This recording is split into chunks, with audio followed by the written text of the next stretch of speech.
എല്ലാം ശരിയാക്കുമെന്ന ഉറപ്പിൽ അധികാരം പിടിച്ചവർ ഇന്ന് പാർട്ടിയുടെ അടിവേര് വരെ ശരിയാക്കി കയ്യിൽ കൊടുത്തിരിക്കുകയാണ്.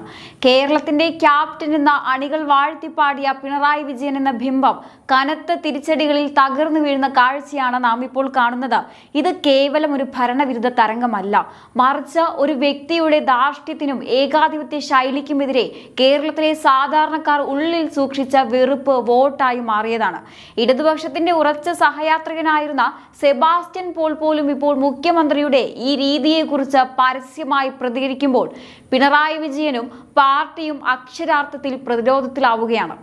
അധികാരത്തിന്റെ ഹുങ്കിൽ മാധ്യമപ്രവർത്തകരോട് കടക്ക് പുറത്ത് നിന്ന് ആക്രോശിച്ചപ്പോഴും ഏതെങ്കിലും ചോദ്യം ചോദിച്ചാൽ അതൊക്കെ വീട്ടിൽ പോയി ചോദിച്ചാൽ മതി എന്ന് പുച്ഛിച്ച് തള്ളിയപ്പോഴും പിണറായി വിജയന്റെ ഈ പരുക്കൻ ശൈലിക്ക് CPM അണികൾ കൈയടിച്ചു കാണും.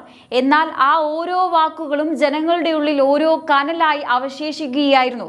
മുഖ്യമന്ത്രി എന്നാൽ ജനങ്ങളുടെ യജമാനനല്ലെന്നും ജനങ്ങളെ ചേർത്ത് പിടിക്കാൻ കഴിയുന്ന സ്നേഹമുള്ള ഒരാളാകണമെന്നുമുള്ള പ്രാഥമിക പാഠം പിണറായി വിജയൻ മറന്നുപോയി.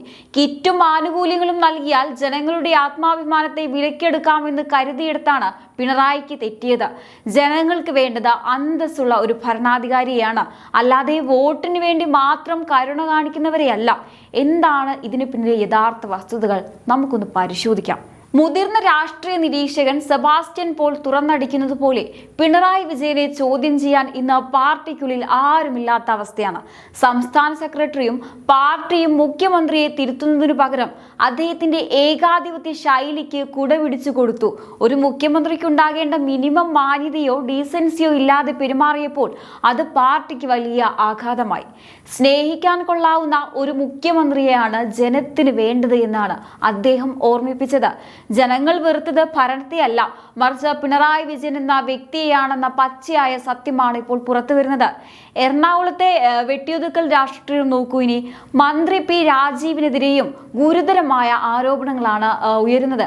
എറണാകുളം പോലുള്ള ജില്ലകളിൽ മറ്റാരും വളരാതിരിക്കാൻ P രാജീവ് ബോധപൂർവം നേതാക്കളെ വെട്ടിയൊതുക്കി എന്നാണ് വിമർശനം.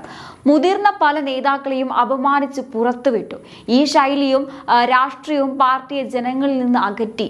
ചോദ്യം ചെയ്യാൻ ആരുമില്ലാത്ത രാജാക്കന്മാരായി നേതാക്കൾ മാറിയപ്പോൾ ജനം അവരുടെ കോടതിയിൽ കൃത്യമായ വിധി എഴുതി. പോലീസിന്റെ അഴിഞ്ഞാട്ടവും കറുത്ത തുണിയും മുഖ്യമന്ത്രിയുടെ സുരക്ഷയുടെ പേരിൽ വഴിയിൽ കറുത്ത തുണി കണ്ടാൽ പോലും പേടിക്കുന്ന പോലീസിന്റെ രീതി ജനങ്ങളെ വല്ലാതെ ബുദ്ധിമുട്ടിച്ചു.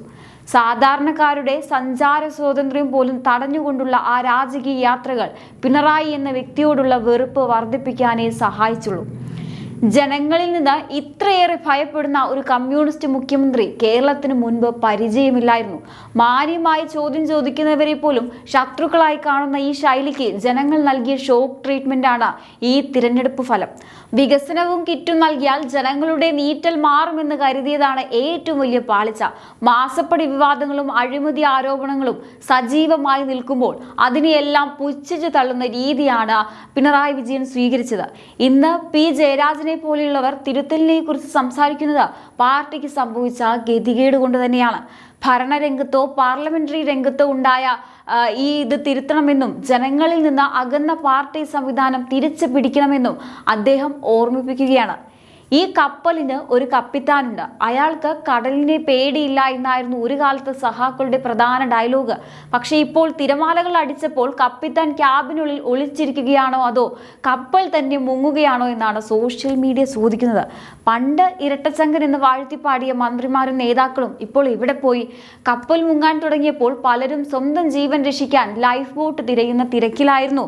ഒരു കാലത്ത് മുഖ്യമന്ത്രിയെ പുകഴ്ത്താൻ മത്സരിച്ചിരുന്ന മന്ത്രിമാർ ഇപ്പോൾ ജനങ്ങൾക്കിടയിലേക്ക് ഇറങ്ങാൻ പോലും ഭയപ്പെടുകയാണ്.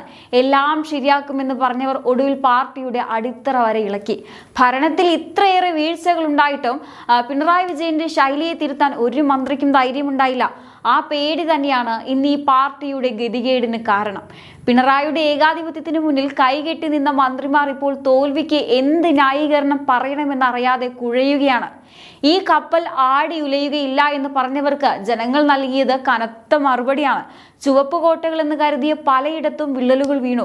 കോട്ട കാക്കാൻ കപ്പിത്താൻ വരുമെന്ന് കാത്തിരുന്ന അണികൾക്ക് കിട്ടിയത് കനത്ത നിരാശ മാത്രമാണ്. മുഖ്യമന്ത്രിയുടെ സുരക്ഷയ്ക്കായി വഴിയരികിൽ കറുത്ത തുണി മാറ്റാൻ ഓടി നടന്നവർ സ്വന്തം പാർട്ടി വോട്ടുകൾ ചോരുന്നത് കണ്ടില്ല. പ്രതിസന്ധികളിൽ മുന്നിൽ നിന്ന് നയിക്കേണ്ട കപ്പിത്താൻ ഇപ്പോൾ എവിടെയെന്നാണ് ഓരോ സഖാവും ചോദിക്കുന്നത്. ചോദ്യം ചോദിക്കുന്നവരെ വെറുപ്പിക്കുകയും നേതാക്കളെ വെട്ടിയൊതുക്കുകയും ചെയ്യുന്ന തിരക്കിൽ ജനങ്ങളെ കേൾക്കാൻ മുഖ്യമന്ത്രിക്ക് സമയം കിട്ടിയില്ല. അതുകൊണ്ട് തന്നെ കപ്പൽ മുങ്ങുമ്പോൾ കപ്പിത്താനെ കുറ്റം പറയാൻ ആർക്കും മടിയില്ല. ഈ തിരഞ്ഞെടുപ്പ് ഫലം വന്നതോടെ കേരളത്തിലെ ഓരോ CPM നേതാവിനും താഴെത്തട്ടിൽ വിയർപ്പൊഴുകുന്ന ഓരോ സഖാവിനും തോൽവിയുടെ യഥാർത്ഥ കാരണം എന്താണെന്ന് കൃത്യമായി മനസ്സിലായി കഴിഞ്ഞു. പാർട്ടിക്കുള്ളിലെ രഹസ്യ ചർച്ചകളിൽ അവരെല്ലാം ഒരേപോലെ വിരൽ ചൂണ്ടുന്നത് ഒരാൾക്ക് നേരെയാണ്, പിണറായി വിജയൻ. കടക്കുപുറത്തു നിന്നും വീട്ടിൽ പോയി ചോദിച്ചാൽ മതിയെന്നും പറഞ്ഞ് ജനങ്ങളെ ആട്ടിയകറ്റിയപ്പോൾ ആ വെറുപ്പ് വോട്ടായി മാറുമെന്ന് നേതാക്കൾ ഭയപ്പെട്ടിരുന്നു. പക്ഷേ മുഖ്യമന്ത്രിയോടുള്ള പേടി കാരണം ആരും അത് തുറന്നു പറഞ്ഞില്ലെന്ന് മാത്രം. മുതിർന്ന നേതാക്കളെ വെട്ടിയൊതുക്കി രാജീവിനെ പോലുള്ളവർ കാണിച്ച രാഷ്ട്രീയവും പോലീസിനെ വിട്ട് വഴിനീളെ ജനങ്ങളെ ബുദ്ധിമുട്ടിച്ചതും പാർട്ടിയുടെ അടിവേരിളക്കിയെന്ന് സഖാക്കൾക്ക് ഇന്ന് ബോധ്യമുണ്ട്. എന്നാൽ ഇവിടെയാണ് ഈ ദുരന്തത്തിൽ ഏറ്റവും വലിയ വൈരുദ്ധ്യം ഒളിഞ്ഞിരിക്കുന്നത്. കേരളമാകെ തോൽവിയുടെ കാരണം പിണറായി വിജയന്റെ ശൈലിയാണെന്ന് ഉറച്ചു വിശ്വസിക്കുമ്പോഴും ആ സത്യം ഇനിയും തിരിച്ചറിയാത്ത ഒരേ ഒരു വ്യക്തി അത് പിണറായി മാത്രമാണ്. തന്റെ തീരുമാനങ്ങളും തന്റെ ശൈലിയും മാത്രമാണ് ശരിയെന്ന ആ അമിത ആത്മവിശ്വാസം ഇപ്പോഴും അദ്ദേഹത്തെ വിട്ടുപോയിട്ടില്ല. തിരുത്തേണ്ടത് ജനങ്ങളാണ്, താനല്ല എന്ന ഭാവത്തിലാണ് അദ്ദേഹം ഇപ്പോഴും മുന്നോട്ട് പോകുന്നത്. പാർട്ടിക്കുള്ളിൽ ജയരാജനെ പോലുള്ളവർ തിരുത്തലിനെ കുറിച്ച് മുറവിളി കൂട്ടുമ്പോഴും മുഖ്യമന്ത്രി അത് കേട്ട ഭാവം നടിക്കുന്നില്ല.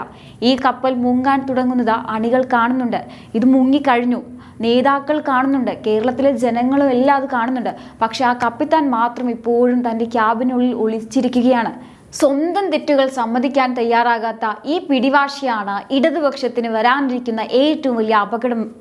ജനങ്ങൾ നൽകിയ ഈ ഷോക്ക് ട്രീറ്റ്മെന്റ് മുഖ്യമന്ത്രിയുടെ കണ്ണ് തുറപ്പിക്കുമോ എന്നാണ് കേരളം ഉറ്റുനോക്കുന്നത്. അല്ലാത്തപക്ഷം ഈ കപ്പലിനൊപ്പം ക്യാപ്റ്റനും ചരിത്രത്തിന്റെ ആഴക്കടലിലേക്ക് മറയുന്ന കാഴ്ചയാവും ഇനി നാം കാണുന്നത്. CPMന്റെ കോട്ടകളിൽ വിള്ളലുണ്ടായപ്പോൾ ഓരോ സാധാരണ സഹാവിനും പറയാനുള്ളത് ഒന്നുതന്നെയാണ്: ഭരണമല്ല, ശൈലിയാണ് തോറ്റത്. വീടുകളിൽ വോട്ട് ചോദിച്ചെത്തിയ സഹാക്കൾക്ക് ജനങ്ങളിൽ നിന്ന് നേരിടേണ്ടി വന്നത് കടുത്ത ചോദ്യങ്ങളായിരിക്കും. പെൻഷൻ മുടങ്ങിയതും അഴിമതി ആരോപണങ്ങളും മുഖ്യമന്ത്രിയുടെ പരുക്കൻ പെരുമാറ്റവും സാധാരണക്കാരെ എത്രത്തോളം വേദനിപ്പിച്ചു എന്ന് അവർ തിരിച്ചറിഞ്ഞു കഴിഞ്ഞു. നേതാക്കൾക്ക് മനസ്സിലായി കഴിഞ്ഞു, ജനങ്ങൾ വോട്ട് ചെയ്തത് വികസനം നോക്കിയല്ല, മറിച്ച് തങ്ങളെ പുച്ഛിക്കുന്ന ഒരു അധികാര കേന്ദ്രത്തിനെതിരെയുള്ള പ്രതിഷേധമായാണ്. പക്ഷേ ഇവിടെയാണ് വിരോധാഭാസം. കേരളമാകെ ഈ തിരിച്ചടിക്ക് കാരണം പിണറായി വിജയന്റെ ശൈലിയാണെന്ന് വിലയിരുത്തുമ്പോഴും മുഖ്യമന്ത്രി ഇപ്പോഴും തൻ്റെ ആ ഒരു ഇതിൽ ഉറച്ചു നിൽക്കുകയാണ്. തൻ്റെ തെറ്റുകൾ മറ്റൊരാൾ ചൂണ്ടിക്കാണിക്കുന്നത് ഇഷ്ടപ്പെടാത്ത ആ പഴയ പ്രകൃതം ഇപ്പോഴും മാറ്റാൻ അദ്ദേഹം തയ്യാറല്ല. പാർട്ടിക്കുള്ളിലെ വിമർശനങ്ങളെ പോലും പുച്ഛിച്ച് തള്ളുന്ന ഈ രീതി പാർട്ടിയെ കൂടുതൽ ഒറ്റപ്പെടുത്തുകയുള്ളൂ. കപ്പൽ മുങ്ങുന്നത് കാണാൻ കഴിയാത്ത ഒരു കപ്പിത്താനെ പോലെ അദ്ദേഹം ഇപ്പോഴും ആകാശത്താണ്. ഈ കടക്കുപുറത്ത് ശൈലിയും ഏകാധിപത്യ മനോഭാവവും മാറാതെ ജനങ്ങളെ വീണ്ടും സമീപിച്ചാൽ ബാക്കിയുള്ള അടിവേര് കൂടി ജനം പിഴുതെടുക്കുമെന്ന കാര്യത്തിൽ സംശയമില്ല. സ്നേഹമില്ലാത്ത കപ്പിത്താനെയും മാന്യതയില്ലാത്ത ഭരണത്തെയും കേരളം കൈവിട്ടു കഴിഞ്ഞു എന്ന സത്യം പിണറായി വിജയൻ തിരിച്ചറിയുന്നുവോ അന്ന് മാത്രമേ ഇടതുപക്ഷത്തിന് എന്തെങ്കിലും പ്രതീക്ഷയ്ക്ക് വകയുള്ളൂ. പിണറായിയുടെ വ്യക്തിത്വവും ശൈലിയും മാത്രമല്ല, കഴിഞ്ഞ 10 വർഷത്തിനിടയിൽ സർക്കാരിനെ നിഴൽ പോലെ പിന്തുടർന്ന ഗുരുതരമായ അഴിമതി ആരോപണങ്ങളും ഈ പതനത്തിന് ആക്കം കൂട്ടിയിട്ടുണ്ട്. വികസനം എന്ന് പുറമെ പറയുമ്പോഴും ഓരോ ഫയലിന് പിന്നിലും നടന്നത് കോടികളുടെ കൊള്ളയാണെന്ന ആക്ഷേപമാണ് ഇപ്പോൾ ജനങ്ങൾക്കിടയിൽ സജീവമാകുന്നത്. ശബരിമല മുതൽ മാസപ്പടി വരെ നീളുന്ന ഈ ആരോപണങ്ങളുടെ പട്ടിക ചെറുതല്ല. ഭരണവിരുദ്ധ തരംഗമല്ല, മറിച്ച് അഴിമതിക്കും അഹങ്കാരത്തിനുമെതിരെ ജനങ്ങൾ നൽകിയ വിധിയെഴുത്താണ് ഈ തോൽവി. വികസനം എന്നാൽ കോടികളുടെ അഴിമതി നടത്താനുള്ള ലൈസൻസ് അല്ലെന്ന് കേരളം തെളിയിച്ചു കഴിഞ്ഞു. ഈ സത്യം ഇനിയും തിരിച്ചറിയാത്ത കപ്പിത്താൻ മുങ്ങുന്ന കപ്പലിലിരുന്ന് ഇനിയും ന്യായീകരണങ്ങൾ തിരയുന്നത് പരിതാപകരമാണ്. എന്തായാലും ഈ ഒരു വിഷയത്തെക്കുറിച്ചുള്ള നിങ്ങളുടെ അഭിപ്രായങ്ങൾ തീർച്ചയായും കമന്റ് ബോക്സിൽ രേഖപ്പെടുത്തുക. മറ്റൊരു വിഷയമായി വീണ്ടും കാണാം. നന്ദി.